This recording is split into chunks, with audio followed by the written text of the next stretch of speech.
우리 마태복음 19장의 말씀을 한 절씩 교독으로 봉독하도록 하겠습니다. 제가 먼저 보겠습니다.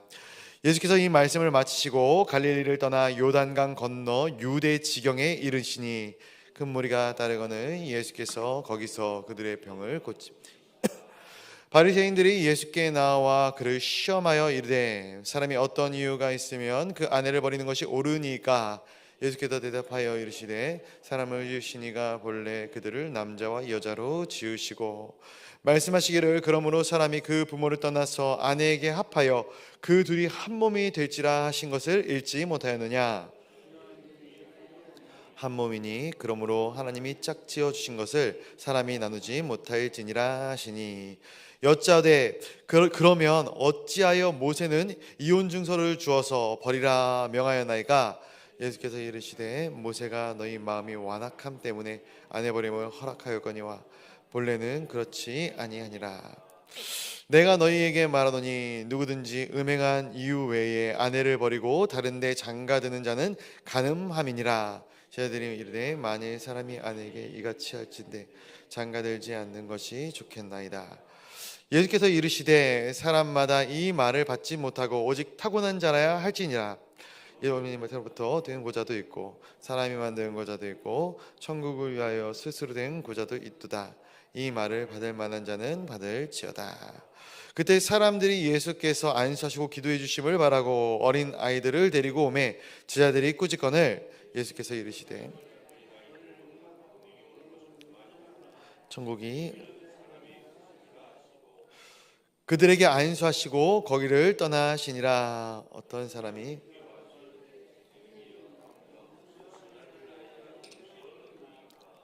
예수께서 이르시되 어찌하여 선한 일을 내게 묻느냐. 선한 이는 오직 한 분이시니라. 내가 생명에 들어가려면 계명들을 지키라. 이르되 어느 계명이오니까. 예수께서 이르시되 살인하지 말라, 간음하지 말라, 도둑질하지 말라, 거짓 증언하지 말라, 내 부모를 공경하라, 내 이웃을 내 자신과 같이 사랑하라 하신 것이니라. 그 청년이 이르되 이 모든 것을 내가 지켰소. 아직도 무엇이 부족하오니까.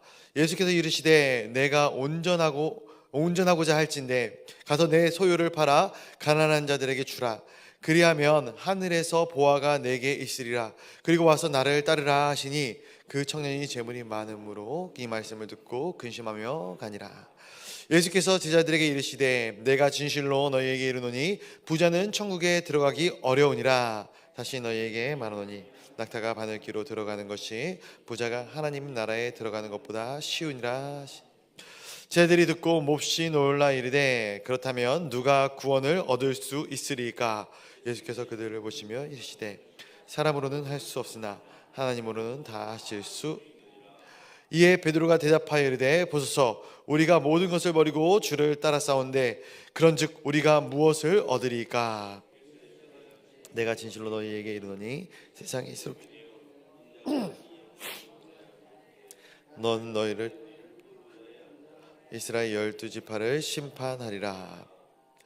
또 내 이름을 위하여 집이나 형제나 자매나 부모나 자식이나 전토를 벌인 자마다 여러 배를 받고 또 영생을 상속하리라.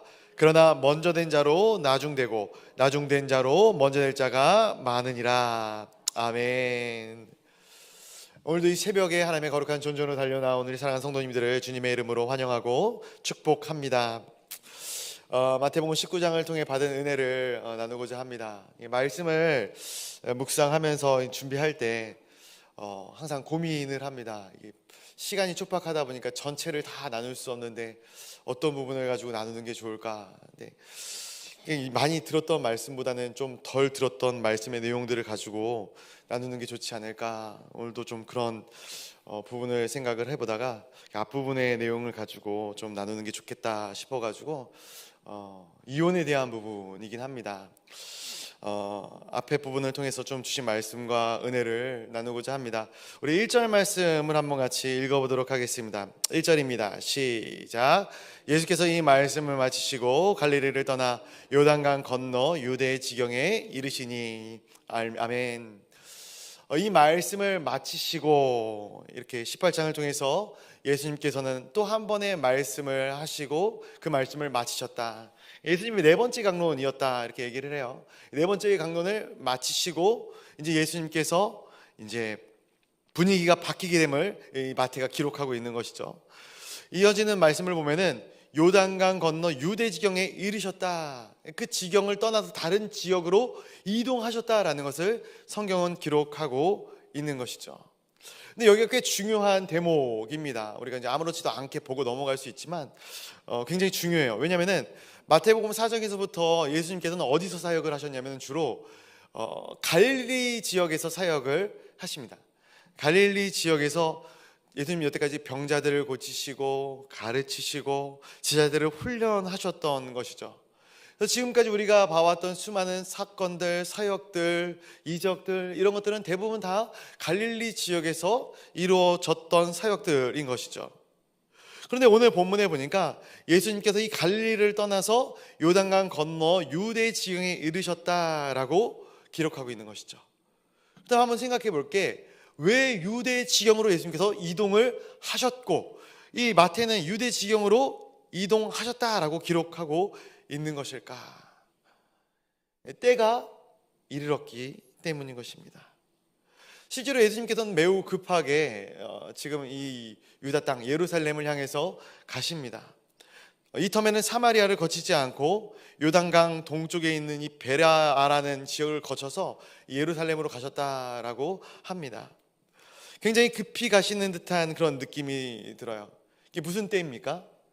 십자가를 지실 때가 가까워졌다라는 것이죠.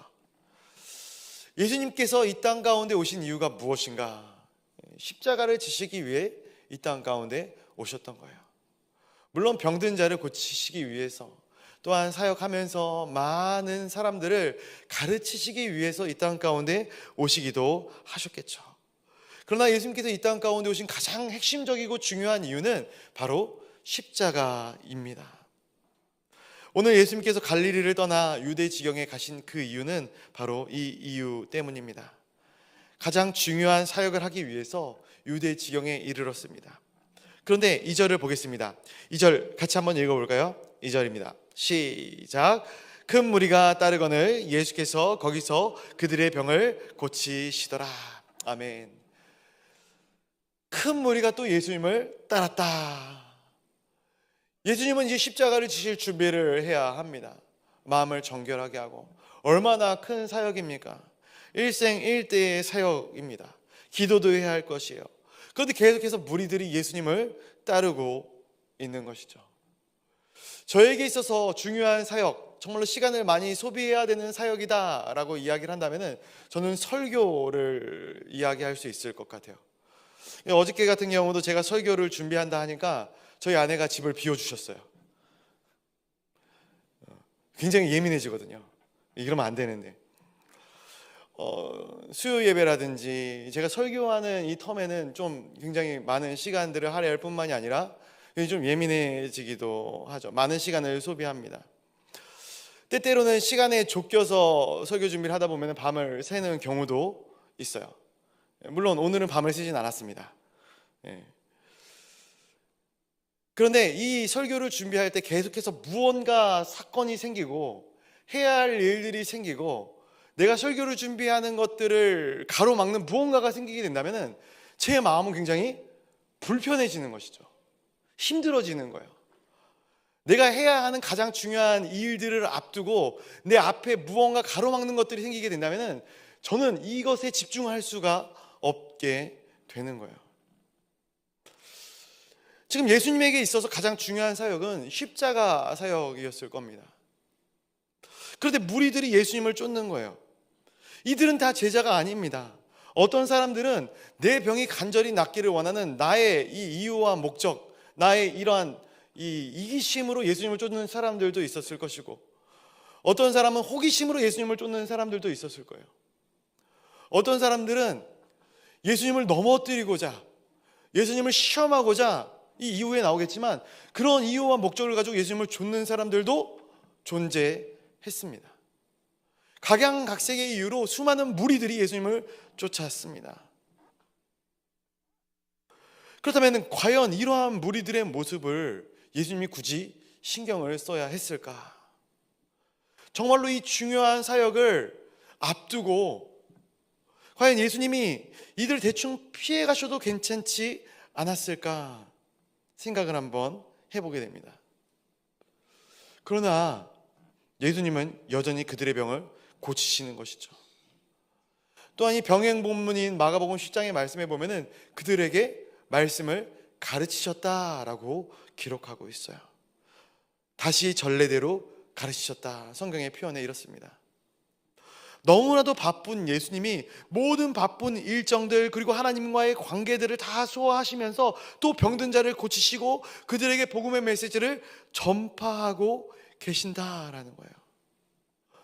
예수님이 어떻게 사역을 감당하셨는가? 그리고 그 사역을 감당하기 위하여 어떻게 노력하시고 살고 계셨는가? 저는 이 마태라는 인물이 이 마태복음을 쓰지 않았겠습니까? 마태라는 인물의 눈에 비친 예수님의 모습이 얼마나 대단했을까? 제가 이 말씀을 보면서 이 예수님이라는 분이 얼마나 진짜 대단한가를 제 마음 가운데 새삼 느끼게 되거든요. 근데 마태라는 사람이 옆에서 이 예수님이라는 분을 보면서 예수님을 보면서 얼마나 감동을 받고 예수님이라는 존재에 대해서 얼마나 큰 도전을 받았을까 한번 생각을 해보게 됩니다. 완벽하신 예수 그리스도, 흠 없으신 예수 그리스도. 근데 오늘 본문에 보니까 그런 흠 없으신 예수 그리스도를 향해 어떠한 자들이 나오는가? 바리새인들이 나오는 거예요. 예수님의 흠 찾기에 나서는 것이죠. 그래서 이 예수님을 향해서 바리새인들이 나와서 질문을 합니다. 우리 3절 말씀도 한번 같이 읽어볼까요? 3절입니다. 보겠습니다. 시작. 바리새인들이 예수께 나와 그를 시험하여 이르되 사람이 어떤 이유가 있으면 그 아내를 버리는 것이 옳으니까. 아멘. 어떠한 이유로 아내를 버리는 것이, 어떠한 이유가 있으면 그 아내를 버리는 것이 옳으니까. 우리가 항상 말씀 묵상할 때 어떠한 의도로 또 어떠한 목적으로 이 말씀이 기록되어져 있는지, 또 이 말씀을 이야기하는 사람들의 마음의 상태를 잘 살펴볼 필요가 있을 것 같습니다. 왜 바리새인이 이 예수님께 이러한 질문을 하고 있을까? 하필 예수님이 유다 지경으로 넘어온 이 타이밍에 이러한 질문을 하고 있을까? 예수 잘 생각해 볼 필요가 있을 것 같습니다. 이 지역을 우리 유대 지경이라 이야기를 합니다. 근데 이 지역이 어디인가? 세례 요한이 처형되었던 마케루스와 멀리 떨어져 있지 않았던 장소였다라고 합니다. 이게 왜 중요한가? 세례 요한이 왜 처형됐습니까?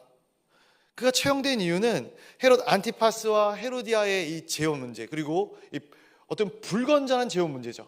그리고 이것을 위한 이 헤롯의 이혼에 대한 부분을 이 세례 요한이 비판하고 다녔죠. 그리고 이로 말미암아 헤로디아가 잔치 자리에서 이 세례 요한의 목을 요구했기 때문에 이 세례 요한이 목이 잘려서 죽게 되었던 거예요. 이것이 세간의 이슈가 되었던 적이 불과 얼마 전이었던 거예요. 그리고 이러한 부분에 있어서 사람들이 굉장히 예민하게 생각했던 부분이 있습니다. 이러한 이슈가 내면에 깔려있던 상태에서 바리새인들이 이 민감한 이슈를 가지고 예수님께 질문을 건지고 있는 거예요. 그래서 저는 지금 이 바리새인들의 질문이 굉장히 악하다 생각을 합니다. 이들은 왜냐하면 오랫동안 예수님을 쫓아다녔어요. 그리고 예수님이 어떠한 가르침을 가르치셨는지, 그리고 예수님이 결혼이나 이혼에 대해서 어떠한 말씀을, 어떠한 가르침을 전해주셨는지를 이미 알고 있었을 것이다 생각을 해요. 계속해서 예수님을 쫓아다녔거든요. 예수님을 탐방했거든요. 예수님을 시험하고자, 예수님이 이 어떤 말씀을 하실지 이미 아는 상태에서 예수님을 시험하고자 이러한 질문을 예수님께 던지고 있었다라는 거예요. 특별히 이들은 똑똑한 사람들입니다. 예수님을 걸려 넘어뜨릴 만한 질문으로 예수님을 상대하고 있는 것이죠. 어떠한 이유가 있으면 그 아내를 버리는 것이 옳습니까? 사랑하는 성도님들, 한번 생각을 해보시기 바랍니다. 어떠한 이유가 있으면 우리 아내를 버리는 것이 옳습니까? 어떠한 이유가 있으면 우리 남편을 버리는 것이 옳습니까?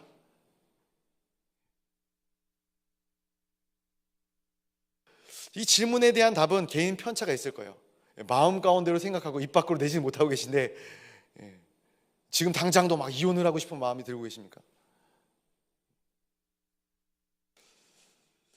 당시에 유다 랍비 중에 더 위대한 두 랍비가 있었다 해요. 이 두 랍비가 학파를 만들었어요. 이게 이제 힐렐과 삼마이죠. 힐렐 학파와 삼마이 학파가 있습니다. 새벽이라 굉장히 이렇게 피곤해 보이시는데 잘 들어주시기 바랍니다. 힐렐 학파 같은 경우는 율법을 해석함에 있어서 굉장히 관용적인 태도를 취했고요. 삼마이 학파 같은 경우는 굉장히 이렇게 전통적으로 또 율법적으로 이 율법을 해석하는 그러한 태도를 보였어요. 그래서 우리가 좀 어디가 옳다, 어디가 옳지 않다 이렇게 좀 얘기하기는 쉽지 않지만 이혼 문제에 대한 부분을 놓고 봤을 때 힐렐 학파 같은 경우는 어떤 입장을 취하고 있냐면은 부부간의 불화나 다양한 이유로 이혼을 허용해도 괜찮다라는 입장을 보이고 있고요. 반면에 이 삼마이 학파 같은 경우는 간음의 경우를 제외하고는 이혼은 절대 불가하다. 그러니까 간음 같은 경우에만 이혼이 가능하다라고 이렇게 이혼을 인정하고 있는 그런 두 학파가 있었다라고 이야기를 합니다. 그런데 이 두 학파 다 어떠한 것에 근거해서 이러한 주장을 내세우고 있냐면은 하나님의 말씀에 근거해서 이러한 주장을 내세우고 있는 거예요. 그 말씀이 어디냐면 바로 신명기 24장의 말씀이거든요. 신명기서 24장에 보면은 이혼에 관해서 이렇게 모세가 이야기를 해요. 어떻게 이야기하냐면은 사람이 아내를 맞이하여 데려온 후에 그에게 수치되는 일이 있음을 발견하고 그를 기뻐하지 아니하면 이혼 증서를 써서 그의 손에 주고 그를 자기 집에서 내보낼 것이요. 아멘. 율법의 이혼 사유에 대해서 이야기를 하고 있는데 그런데 이 어떤 부분이 그 이혼 사유가 된다 이야기를 해요? 할렐루야. 자, 어떤 부분이 이혼 사유가 된다 이야기를 합니까? 저만 읽어서 저만 기억합니까? 제가 얘기해 드릴게요. 아내를 데리고 온 후에 그에게 수치되는 일이 있음을 발견하면 이혼 사유가 된다라는 거예요. 그런데 이 수치되는 일을 이야기할 때 보는 시점에 따라서 해석이 틀려지겠죠. 그러니까 삼마이 학파 같은 경우는 이 간음이 수치스러운이다라고 해석하고 있는 거고요. 이 힐렐 학파 같은 경우는 이 수치심을 남자가 느끼면 이 수치심을 느끼면은 그것이 이혼 사유가 된다라고 이야기를 하는 거예요. 그래서 제가 어제 이 부분에 대한 자료를 인터넷으로 막 찾다 보니까 이런 이야기가 나와요. 한번 들어보시기 바랍니다. 이 힐렐 학파가 주장하는 거예요. 아내가 음식을 하는데 음식이 짜게 되면은 이게 이혼 사유입니다. 그리고 아내가 아내보다 이쁜 여자를 발견했다. 이것도 이혼 사유가 된다. 이렇게 이야기합니다. 이해가 되십니까? 이해가 잘 안 되시죠? 근데 이게 당시에 로마의 문화였다 해요. 로마에서는 이혼이 굉장히 자연스러웠거든요. 남자와 여자 간의 이혼의 문화가 굉장히 자유스러웠다 합니다. 이러한 문화가 자연스럽게 넘어오고 이것이 율법 가운데 그냥 자신들의 마음대로 해석되어지다 보니까 이런 식으로 해석을 해버리게 되는 것이죠. 율법을 자신의 편의대로 해석해서 이 이혼에 대해서 자신들의 이 편의대로 무마시켜 버리는 거예요. 그 수치심이면 충분한 이혼 사유이다. 판결을 내리는 거죠. 이 말씀을 묵상하면서 참 말씀을 잘 봐야겠다 생각을 합니다. 어제 제가 새가족 등록 신방을 했는데 이 새가족 분이 다녔던 교회가 이제 듣다 보니까 어느 교회인지 모르고 다니셨더라고요. 듣다 보니까 제칠안식교회를 다니셨더라고요. 그 교회에서는 부활절과 성탄절을 지키지 않는다. 그래서 뭔가 이상했다 이렇게 얘기를 하셔요. 그러면서 그 교회에서 이렇게 가르치기를 성경에 부활절이라는 단어가 어디냐, 성경에 성탄절이라는 단어가 어디 있느냐 이렇게 이야기를 했다 이렇게 얘기합니다. 그렇게 따지자면 성경에 이렇게 표현하지 않습니까? 술 마시지 말라는 얘기가 어디냐? 술 마시는 분들이 많이 그렇게 얘기하지 않습니까? 성경에 담배 피지 말라는 얘기가 어디 있느냐? 성경을 읽어도 잘 읽어야 하는 것이죠. 요즘 인터넷이 발달해서 인터넷만 틀면은 다양한 목사님들이 말씀을 전해주셔요. 그 말씀이, 설교가 홍수처럼 쏟아져요. 그런데 이건 역시 저는 주의해서 들어야 된다 생각을 합니다. 제가 인터넷으로 말씀을 듣는 것을 다 막을 수는 없다. 그래서 정말로 조심해서 들으셔야 돼요. 왜냐하면 말씀을 각자 자기의 생각대로 풀어나가는 것은 정말로 경계해야 되는 일이에요. 말씀은 하나님의 말씀이에요. 정말로 조심해서 말씀을 설교하고 풀어나가야 하는 것이죠. 우리가 잘 아는 것처럼 예수님께서도 그러셨어요. 예수님께서도 광야 40일간 금식하시고 시험 당하실 때 본인의 권위로, 본인의 말씀으로 사단에게 대적하지 않으셨어요. 어떻게 사단에게 대적하십니까? 성경에서 뭐라고 말씀하고 있는가, 하나님께서 뭐라고 말씀하시는가, 말씀을 통해 이야기하시는 것이죠. 오늘 바리새인들이 질문합니다. 어떤 것이 이혼의 사유가 됩니까? 그런데 이 부분에 대해서도 예수님께서는 자신의 생각을 이야기하는 것이 아니에요. 하나님의 말씀에 대해서, 하나님의 말씀을 통해서 이야기를 해주고 있음을 보게 됩니다. 우리 4절부터 6절까지의 말씀 한번 같이 보도록 하겠습니다. 4절부터 6절까지의 말씀입니다. 시작. 예수께서 대답하여 이르시되 사람을 지으신 이가 본래 그들을 남자와 여자로 지으시고 말씀하시기를 그러므로 사람이 그 부모를 떠나서 아내에게 합하여 그둘이 한 몸이 될지니라 하신 것을 읽지 못하였느냐. 그런즉 이제 둘이 아니요 한 몸이니 그러므로 하나님이 짝지으신 것을 사람이 나누지 못할지니라 하시니. 아멘. 이 말씀이 어디 나와 있습니까?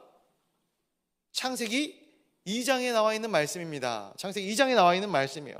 한 몸이 되었다라는 거예요. 아담과 하와에게 주신 말씀이죠. 하나라는 거예요. 하나인데 어떻게 나누겠느냐라는 그런 말씀이에요.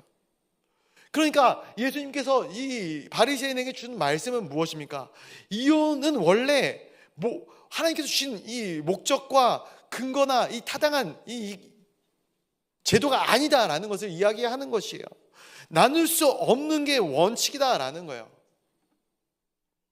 결국 결혼이라는 제도는 하나님께서 이 땅 가운데 주신 첫 번째 공동체, 첫 번째 제도이고 하나님의 나라의 첫 번째 원형이다라는 것입니다. 그래서 우리는 하나님의 나라를 가정에서부터 먼저 맛봐야 합니다. 가정에 불화가 생기고 가정에 화목하지 못하는 일들이 생기게 되면은 우리 마음이, 우리 심령이 가장 힘들어지고 어려워지는 거예요. 그래서 우리는 그것을 지키는 것이 목적이에요. 어떻게 하면 가정을 지킬 수 있는가? 그래서 하나님께서는 가정에서 아내를 돕는 배필로 주셨고요. 그리고 아내와 연합해서 하나가 되게 하신 것이 하나님께서 남편들에게 주신 분명한 사역, 그리고 사명인 것이죠. 나눠지지 않게 하는 것을 목적으로 주셨다라는 거예요. 결혼을 통해서 하나님께서 완성시켜 주신 것이죠. 완성입니다. 완성. 깨어지면 안 되는 거예요. 그런데 문제는 무엇입니까? 문제는 무엇이에요? 인간에게 죄가 들어왔어요. 죄라는 것이 들어왔다라는 것이 문제예요. 타락하게 된 것이에요. 타락하게 된 것.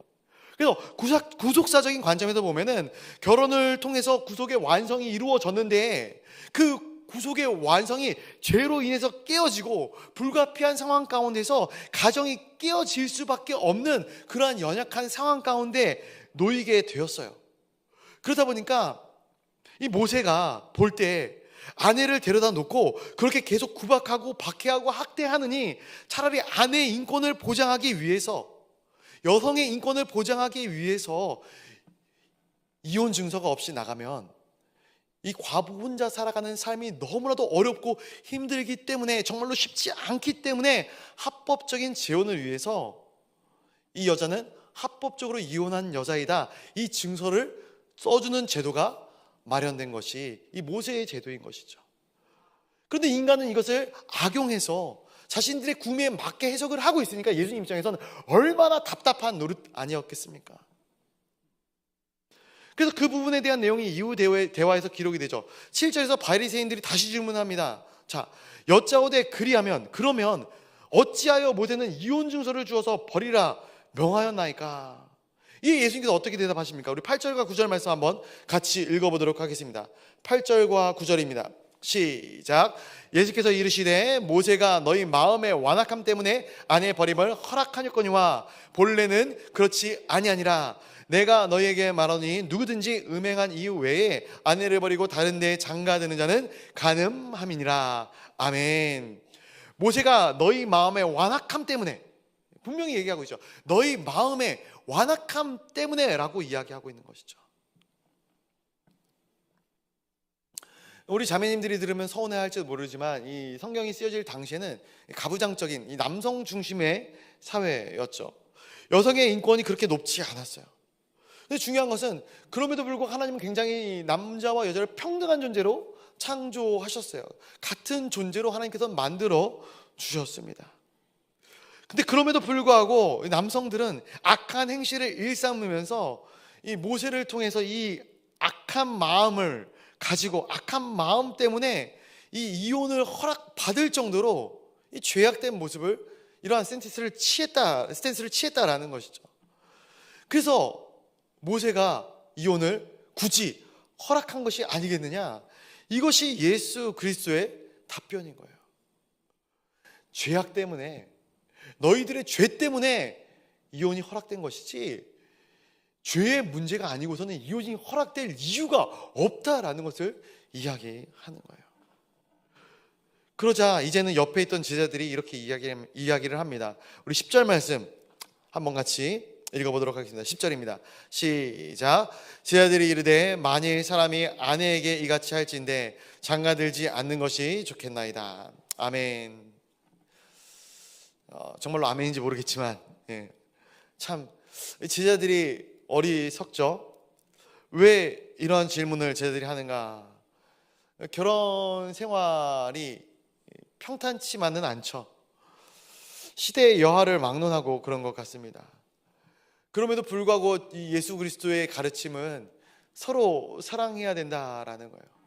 예수님이 내 이웃을 내 몸과 같이 사랑해라 라고 이야기할 때 내 이웃에 대한 개념, 가장 첫 번째 개념은 내 가족이에요. 가족.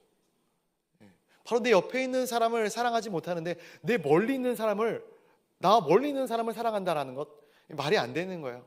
내 가족을 사랑하고 내 가족보다 더 멀리 있는 공동체, 우리로 따지자면 목장의 식구들, 회사에 있는 식구들을 사랑하고 또 교회 공동체를 사랑하고, 이렇게 순차적으로 나가는 거지, 내가 내 가족도 사랑하지 못하는데 저 아프리카 난민들을 사랑하고, 말이 안 되는 거예요. 모두 다 사랑해야 되는 것은 물론 맞죠. 그러나 가장 중요한 건 내 가정을 사랑하는 거예요. 그런데 가족을 사랑하는 것이 참 쉽지 않더라라는 것이죠. 그러다 보니까 쉽지 않으니까 차라리 포기하는 게 낫지 않겠습니까? 결혼을 안 하는 것이 차라리 낫지 않겠습니까? 이런 질문을 하고 있는 것이죠. 그러자 예수님께서 이렇게 답하는 것입니다. 11절과 12절 말씀 한번 같이 읽어보도록 하겠습니다. 11절과 12절입니다. 시작. 예수께서 이르시되 사람마다 이 말을 받지 못하고 오직 타고난 자라야 할지니라. 어머니의 태로부터 된 고자도 있고 사람이 만든 고자도 있고 천국을 위하여 스스로 된 고자도 있도다. 이 말을 받을 만한 자는 받을지어다. 아멘. 이게 무슨 말씀인가? 남자의 경우 처음부터 선천적으로 고자된 경우도 있고 후천적으로 고자된 경우도 있고 천국을 위하여 스스로 고자된 경우도 있다. 그런데 이것을 다 받는 게 아니고, 자, 받을 만한 자는 받으라 라고 말씀하고 있는 것이죠. 저는 이 말씀을 바르게 해석하는 사람이 성경 가운데 한 명 보입니다. 누굽니까? 사도 바울이죠. 사도 바울. 이 말씀을 바르지 못하게 해석하시는 분들이 굉장히 많이 있더라고요. 제대로 해석하셔야 됩니다. 사도 바울조차도 독신으로 지내는 것보다 음행을 피하기 위해 남자마다 아내를 두고 아내도 남편을 두고 서로에 대해 임무를 다하는 것이 옳다. 고린도전서 7장의 말씀에 나오거든요. 이것이 옳다라고 이야기를 하고 있어요. 가정이 중요합니다. 단순히 이 사람의 욕구 때문에 중요한 것이 아니라 하나님께서 만들어주신 아름다운 공동체이기 때문에 중요한 것이고, 이것이 태초의 공동체이기 때문에 중요한 것이에요. 이것을 이 사도 바울과 같은 연유가 아닌 이유에서야 꾸리는 것이 좋고 그것을 깨지 않는 것이 마땅하다라는 것을 예수님께서 말씀하고 계신 거예요. 이것을 죄악된 이유로, 사람의 완악한 이유로 깰 그러한 생각들을 갖는 것 자체가 죄인 것임을 예수님께서 바리새인들에게, 제자들에게 말씀해 주고 있는 것이죠. 말씀을 정리하면서 맺고자 합니다. 사실 우리가 이제 아실 분들은 아시겠지만 예수님은 한 달 후쯤 십자가를 지십니다. 실질적으로 이 말씀을 가르치시고 약 한 달 후쯤에 십자가를 지실 거예요. 얼마나 바쁘셨겠습니까? 얼마나 마음 가운데 많은 생각들이 있으셨겠습니까? 근데 그 바쁜 와중에서도 예수님은 이 사역들을 감당하고 계시더라고요. 그리고 어떻게 보면 상대하고 싶지도 않은 이 바리새인들과의 대화를 통해서 바리새인들에게 가르침을 주셨을 뿐만 아니라 우리들에게까지 하나님의 말씀을 선포하고 계신 것이죠. 하나님이 직접 세운 두 공동체가 있다 이야기합니다. 바로 가정과 교회이죠. 누누이 말씀드려지는 부분이지만 마지막 때가 되면 될수록 사단은 이 두 공동체를 가장 많이 공격합니다. 그래서 보십시오. 지금 가장 많이 깨어지는 공동체는 교회 공동체이고 가정 공동체입니다. 왜? 사단이 무너뜨리고자 작정하기 때문에 그렇습니다. 이 공동체들이 죽어야 하나님의 사람들이 무너지거든요. 그렇기 때문에 우리는 더 깨어 경계하며 기도해야 하는 것이 아닌가. 하나님이 세워주신 공동체, 하나님이 세우신 태초의 공동체인 가정과 예수 그리스도께서 핏값으로 세우신 공동체인 이 교회를 우리가 지켜야 할 사명이 있는 것이죠.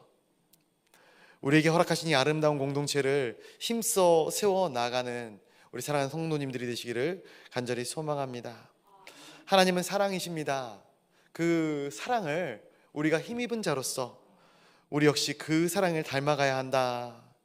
그때 우리는 깨어지는 것, 분란, 나누어짐, 이것이 아니라 하나됨, 그리고 그 가운데 나타난 하나님의 영광과 하나님의 소망을 바라보고 소망하게 되는 은혜가 있게 될 줄로 믿습니다. 오늘도 그 은혜를 사모하며 정말 하나님의 은혜 가운데 정말 하나님의 역사를 세워나가는 정말 우리 동강교회 귀한 성도님들이 되시기를 주님의 이름으로 간절히 축복하고 축원드립니다. 우리 같이 기도하도록 하겠습니다. 우리 말씀 붙들고 같이 기도하도록 하겠고 또 우리 교회를 위하여 같이 기도를 할 텐데 특별히 우리 사랑하는 담임 목사님 위해서 같이 기도해 주시면 감사하겠고요. 대신방 기간 가운데 있습니다. 각 가정 가운데 하나님께서 기억해 주시고 또 합당한 말씀으로 은혜 더하여 주시는 시간들이 있게 하여 달라고 기도해 주시면 감사하겠습니다. 우리 환우분들을 위해서 기도해 주시고 특별히 오늘 강춘복 권사님 오늘 수술 받으십니다.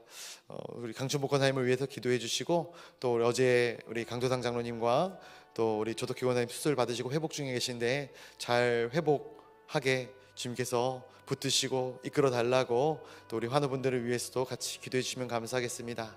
우리 각자 가져오신 기도의 제목들을 위해서 함께 기도해 주시고 우리 같이 기도하실 때에 우리 주님의 이름을 크게 한번 부르짖고 우리 자유로이 기도하시다 돌아가도록 하겠습니다. 우리 주님의 이름 한번 부르짖고 기도의 자리로 나아가도록 하겠습니다. 주여